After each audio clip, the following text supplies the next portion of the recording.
अस्सलाम वालेकुम। Welcome students, welcome to my YouTube channel. Students, आज हम क्लास 9 मैथमेटिक्स की एक्सरसाइज नंबर 1.2 सॉल्व करने जा रहे हैं। तो हमारा फर्स्ट क्वेश्चन है, from the following matrices identify unit matrices, row matrices, column matrices and null matrices. हमारे पास कुछ मैट्रिसेस गिवन है, हमने क्या करना है, आइडेंटिफाई करना है कि वो किस टाइप के मैट्रिसेस हैं। हमारे पास 4 to 5 टाइप्स हैं यहाँ पे लिखी हुई। फर्स्ट ऑफ ऑल हमारे पास क्या है, यूनिट मैट्रिक्स जिसको हम आइडेंटिटी मैट्रिक्स कहते हैं। उसके बाद रो मैट्रिक्स है, कॉलम मैट्रिक्स है और नल मैट्रिक्स। तो सबसे पहले आपको पता होना चाहिए कि हमारे पास जो मैट्रिक्स की टाइप्स हैं वो किस तरह की होती हैं। तो ये आपकी बेसिक डेफिनेशन है चैप्टर 1 की, ये अक्सर पेपर में आ जाती है। तो हम इनको ज़रा रिवाइज कर लेते हैं। हमारे पास जो फर्स्ट मैट्रिक्स है, यूनिट मैट्रिक्स, इसमें क्या होगा कि हमारे पास फर्स्ट तो एक स्क्वायर मैट्रिक्स होगा और स्क्वायर मैट्रिक्स के अलावा उसकी जो हमारे पास डायगोनल की एंट्रीज होंगी वो क्या होंगी, 1 1 होंगी। यानी डायगोनल की तमाम एंट्रीज क्या होंगी, 1 1 होंगी। ये डायगोनल होता है ये वाला जो हमारे पास ये तिरछे एलिमेंट्स होते हैं ये वाले, इसको हम डायगोनल कहते हैं। तो ये एलिमेंट्स 1 1 के बराबर होंगे और बाकी सारे क्या होंगे, 0 होंगे। तो ये हमारे पास यूनिट हो गया। उसके बाद रो मैट्रिक्स क्या होता है, ऐसा मैट्रिक्स जिसके अंदर एक ही रो होती है। रोज़ कॉलम आप जानते हैं, पिछली वीडियो में हम देखा था कि हमारे पास रो क्या होती हैं, कॉलम क्या होते हैं। तो रो मैट्रिक्स ऐसा मैट्रिक्स जिसमें एक रो हो। उसके बाद कॉलम मैट्रिक्स है ऐसा मैट्रिक्स जिसमें एक कॉलम हो। और उसके बाद है नल मैट्रिक्स जिसमें हमारे पास नल से आप जानते हैं नल या ज़ीरो भी कहते हैं इसको। तो ऐसा मैट्रिक्स जिसके अंदर तमाम की तमाम एंट्रीज क्या हों, 0 के बराबर हो। तो आपको इनकी समझ आ गई। चलते हैं क्वेश्चन की तरफ। हमारे पास जो फर्स्ट पार्ट है मैट्रिक्स ए है, इसमें अगर आप देखें तो हमारे पास तमाम जो एंट्रीज हैं 0 0 0 0, तो इसकी तमाम एंट्री 0 के बराबर हैं। तो हम कह सकते हैं ये हमारे पास कौन सा मैट्रिक्स है, ये हमारे पास जो फर्स्ट है ये हमारे पास नल मैट्रिक्स है। उसके बाद नेक्स्ट बी है। बी में अगर आप देखें तो हमारे पास एक रो है, ठीक है। अब कॉलम मैट्रिक्स ये नहीं बन सकता, 0 भी नहीं बन सकता। तो हमारे पास कौन सा बन सकता है, रो या जो है यूनिट बन सकता है। तो यूनिट मैट्रिक्स के लाजमी होता है वो स्क्वायर मैट्रिक्स हो, और यहाँ पर स्क्वायर मैट्रिक्स है नहीं, यानी इसका ऑर्डर जो है 1/3 है। उसके बाद हमारे पास एक ऑप्शन बनता है कौन सा, रो मैट्रिक्स। इसके अंदर एक रो है तो हमारे पास क्या बनेगा, ये वाला, ये रो मैट्रिक्स है। मैट्रिक्स बी जो है हमारे पास क्या है, ये रो मैट्रिक्स है। यानी कि इसको हम क्या कहते हैं, उर्दू में कतारी कालब कहते हैं। इनके नाम सुनने उर्दू मीडियम वाले स्टूडेंट्स होते हैं वो जो है यहाँ से देख सकते हैं। यूनिट मैट्रिक्स हमारे पास वदानी कालब होता है और ये कतारी कालब होता है। और कॉलम मैट्रिक्स क्या होता है, कालमी कालब कहते हैं इसको। और नल मैट्रिक्स क्या होता है, 0 कालब कहलाता है। तो ये हमारे पास क्या हो गया, रो मैट्रिक्स यानी कतारी कालम हो गया। उसके बाद हमारे पास नेक्स्ट जो है उसमें देखें तो एक ही कॉलम है। कॉलम क्या होता है, वर्टिकल फॉर्म में एलिमेंट्स होते हैं। तो हमारे पास ये है, ये कॉलम मैट्रिक्स है क्योंकि इसके अंदर एक कॉलम है। तो हम लिख सकते हैं यहाँ पे ये हमारे पास क्या है, कॉलम मैट्रिक्स है। तो ये हमारे पास सी भी हो गया क्लियर। उसके बाद डी पे चलते हैं। डी में हमारे पास देखें तो क्या है, डी में हमारे पास 1 0 0 1। तो ये हमारे पास एक तो जो है रो मैट्रिक्स नहीं हो सकता, कॉलम भी नहीं हो सकता क्योंकि इसके अंदर 2 रोज़ हैं 2 कॉलम हैं। नल भी नहीं हो सकता क्योंकि इसके अंदर सारी एंट्री 0 नहीं है। उसके बाद हमारे पास यूनिट मैट्रिक्स आइडेंटिटी मैट्रिक्स का ऑप्शन बचता है। और वो हमने ये पढ़ा था कि हमारे पास जो डायगोनल होता है उसकी एंट्री 1 के बराबर होती हैं और बाकी सारी क्या होती हैं, 0 होती हैं। तो ये हमारे पास क्या है, यूनिट मैट्रिक्स है, या हम क्या कर सकते हैं इसको आइडेंटिटी मैट्रिक्स भी कहते हैं। यूनिट मैट्रिक्स या आइडेंटिटी मैट्रिक्स। तो ये हमारे पास क्या बन जाएगा, यूनिट मैट्रिक्स बन जाएगा। उसके बाद नेक्स्ट ई मैट्रिक्स है। इसमें अगर आप देखें तो एक ही एंट्री है और वो किसके बराबर है, 0 के बराबर है। तो ये हमारे पास रो मैट्रिक्स भी बन सकता है, कॉलम बन सकता है उस वक्त जब एंट्री जो है 0 के अलावा हो। लेकिन फिलहाल ये क्या बन रहा है हमारे पास, 0। तो ये हमारे पास क्या बन जाएगा, ये नल मैट्रिक्स बन जाएगा। और लास्ट में हमारे पास एफ मैट्रिक्स है। इसमें अगर आप देखें तो एक ही कॉलम है, तो ये हमारे पास क्या बनेगा, सिंपली कॉलम मैट्रिक्स बनेगा। तो ये फर्स्ट क्वेश्चन सॉल्व हो गया। उसके बाद चलते हैं सेकेंड क्वेश्चन की तरफ। अब सेकेंड क्वेश्चन बिल्कुल इस तरह से है। इसमें क्या करना है, from the following matrices identify. नीचे में कुछ कॉलम दिए गए हैं, मैट्रिक्स दिए गए हैं।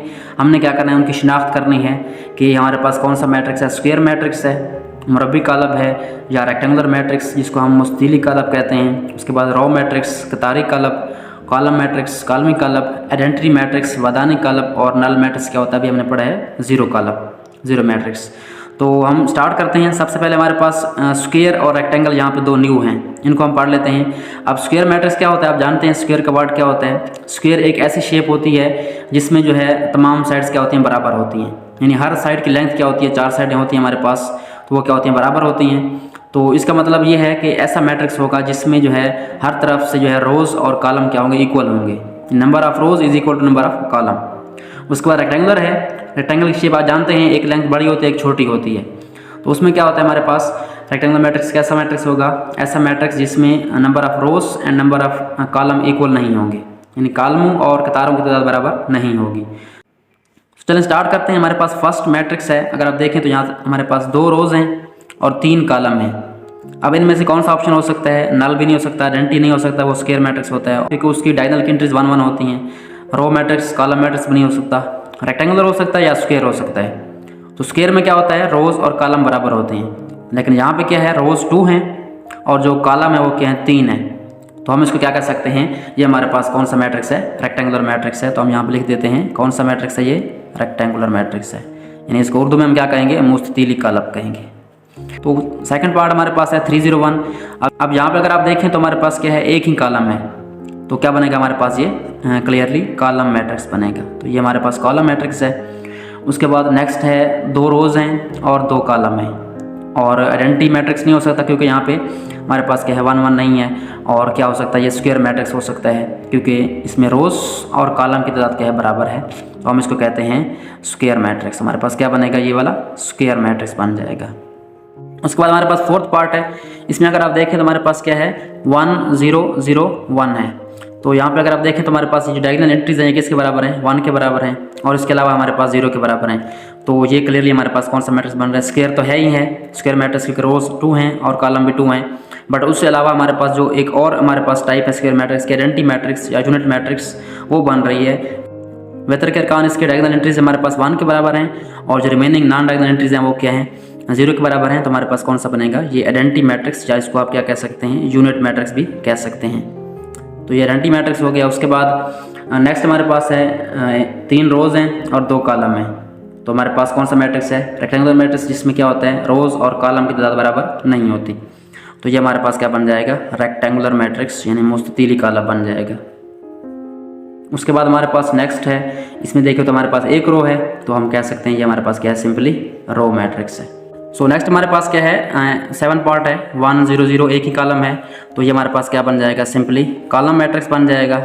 उसके बाद ये हमारे पास देखें तो इसमें 3 रोज हैं और 3 कॉलम हैं, तो हमारे पास क्या बनेगा? ये स्क्वायर मैट्रिक्स बन जाएगा।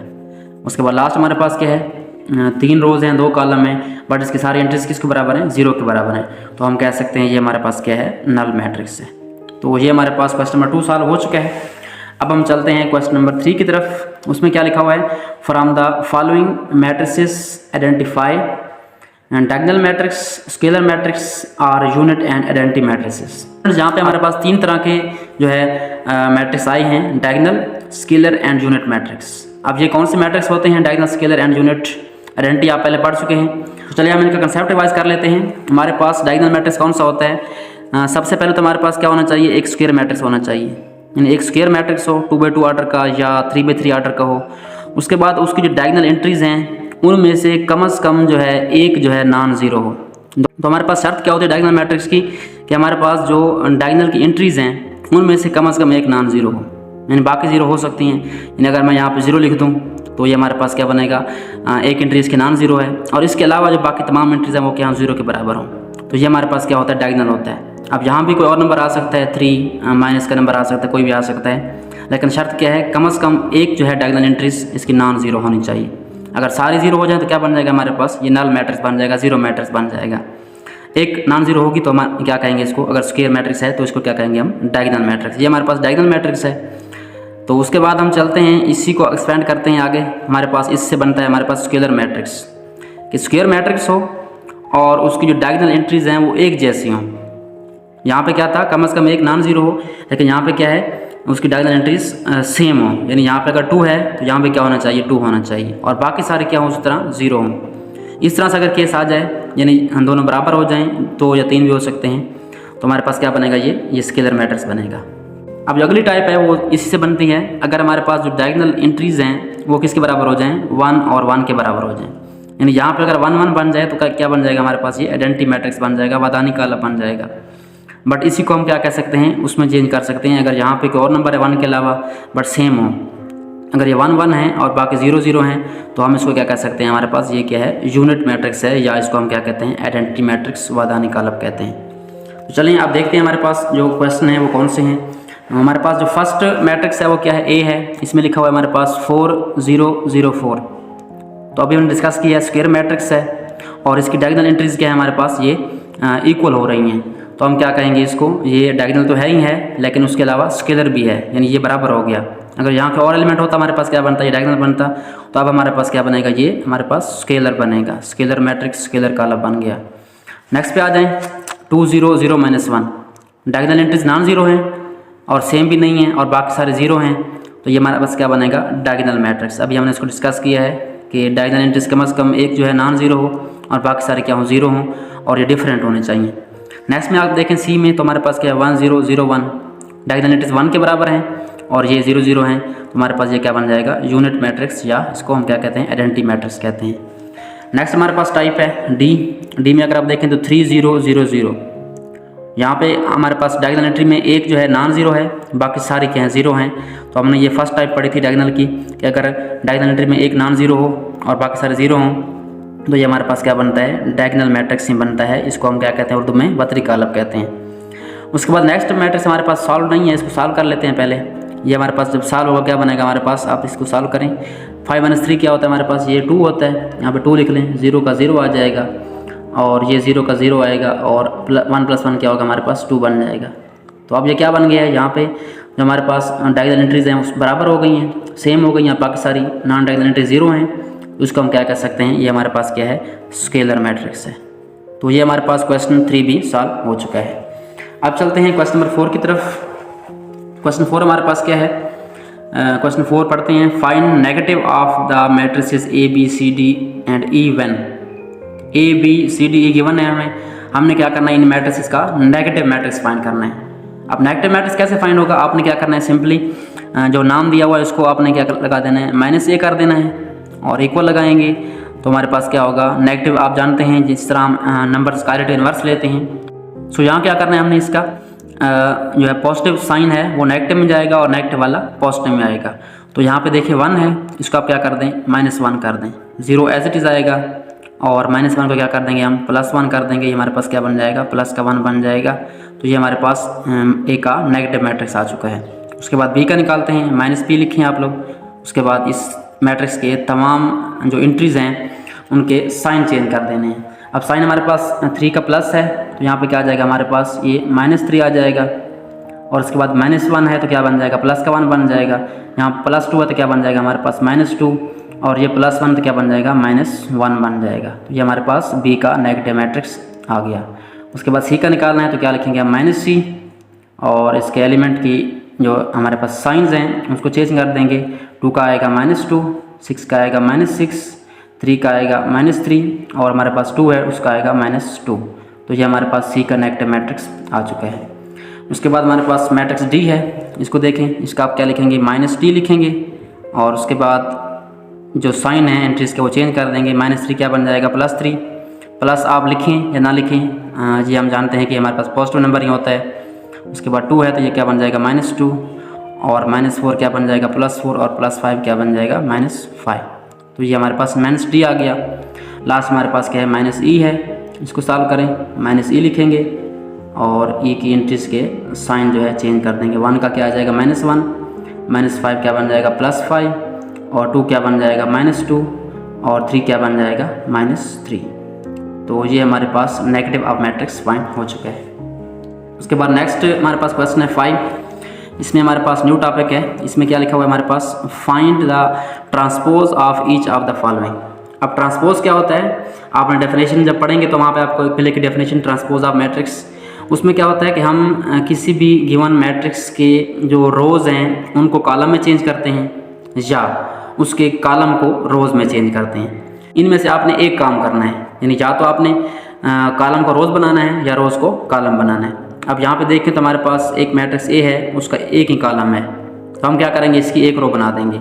तो फाइंड कैसे करना है इसको, A के ऊपर आपने हल्का सा पावर की जगह पे क्या लिखना है, T लिखना है स्मॉल, और इसका ट्रांसपोज क्या आ जाएगा, मैट्रिक्स बनाएं। अब रो है तो आपके पास जो है कॉलम मैट्रिक्स रो में चेंज होगा, तो 0 1 -2 इस तरीके से आ जाएगा। आपने इसको जो है थोड़ा सा रिफ्लेक्ट करके यहाँ पे लिख दिया इसको रो की फॉर्म में, तो ये हमारे पास रो बन गई। आप क्या करें, इसको क्लोज कर दें, हमारे पास क्या बन जाएगा, इसका ट्रांसपोज बन जाएगा। इस तरीके से हमारे पास B मैट्रिक्स है, एक रो है, तो इसका ट्रांसपोज क्या आएगा हमारे पास, B ट्रांसपोज लिखेंगे और उसके बाद क्या करेंगे, इसका एक कॉलम बनेगा, क्योंकि एक रो थी तो कॉलम ऐसे आएगा, इस तरह से मैट्रिक्स बड़ा बनेगा। तो 5, 1 एंड -6 हमारे पास क्या बनेगा, ये बी का ट्रांसपोज आ जाएगा। उसके बाद सी है, सी का ट्रांसपोज लिखें और इसकी जो रोज़ होंगी वो कॉलम बना दें या कॉलम को रोज़ बना दें, ये आप पे डिपेंड करता है, आपने एक काम करना है। अब रो हमारे पास क्या है, पहली रो में 1 2 है तो हमारे पास क्या बनेगा, ये पहला कॉलम बनेगा, पहली रो पहला कॉलम। उसके बाद सेकंड रो कौन सी है, 2 - 1 है तो ये हमारे पास सेकंड कॉलम बनेगा। और थर्ड रो हमारे पास क्या है, 3 0 है तो ये बनेगा थर्ड कॉलम। तो ये हमारे पास क्या आ चुका है, सी का ट्रांसपोज आ चुका है। अगर आप कॉलम को रो बना दें, कॉलम हमारे पास कौन सा था, 1 2 3 था, तो ये हमारे पास फर्स्ट रो बन गई 1 2 3। सेकंड कॉलम है 2 - 1 0 तो हमारे पास सेकंड रो बन गई 2 - 1 0। इस तरीके से आप कर सकते हैं, आपने रो को चेंज करना है कॉलम में या कॉलम को रो में। उसके बाद डी है, इसके भी ट्रांसपोज लेना है हमने, तो हमारे पास क्या आएगा, डी लिखेंगे मैट्रिक्स और उसके ऊपर transpose, the transpose is equal to, row को कॉलम बना दें। हमारे पास फर्स्ट रो कौन सी है, उसमें 2 3 है तो ये हमारे पास बन जाएगा फर्स्ट कॉलम 2 3। और सेकंड हमारे पास क्या है, 0 5 है तो ये हमारे पास क्या बन जाएगा, सेकंड कॉलम 0 5। तो ये हमारे पास डी का ट्रांसपोज आ गया। उसके बाद ई का ट्रांसपोज निकालना है, तो ई के ऊपर क्या लिखेंगे, ट्रांसपोज की जगह टी लिखेंगे। तो ई ट्रांसपोज किसके बराबर आ गया हमारे पास, first row first column, first row हमारे पास क्या थी 2 3 तो ये फर्स्ट कॉलम बन जाएगा। सेकंड रो क्या है, -4 5 है तो ये सेकंड कॉलम बन जाएगा। ई का ट्रांसपोज आ चुका है। उसके बाद इस तरह आपने क्या निकालना है, एफ़ का ट्रांसपोज निकालना है। एफ़ का हमारे पास क्या ट्रांसपोज आएगा, फर्स्ट रो क्या है, अब इसको कॉलम की फॉर्म में कर सकते हैं आप, चलिए इसको कॉलम में करते हैं। 1 3 फर्स्ट कॉलम है तो हमारे पास क्या बन जाएगी, 1 3 फर्स्ट रो बन जाएगी। 2 4 सेकंड कॉलम है तो हमारे पास ये क्या बन जाएगी, 2 4 सेकंड रो बन जाएगी, सेकंड कतार बन जाएगी। तो ये हमारे पास ट्रांसपोज आ चुका है। सो हमारे पास नेक्स्ट जो है क्वेश्चन नंबर 6 है। इसमें क्या है हमारे पास, verify that if matrix A is equal to 1 2 0 1 and B is equal to 1 1 2 0 then.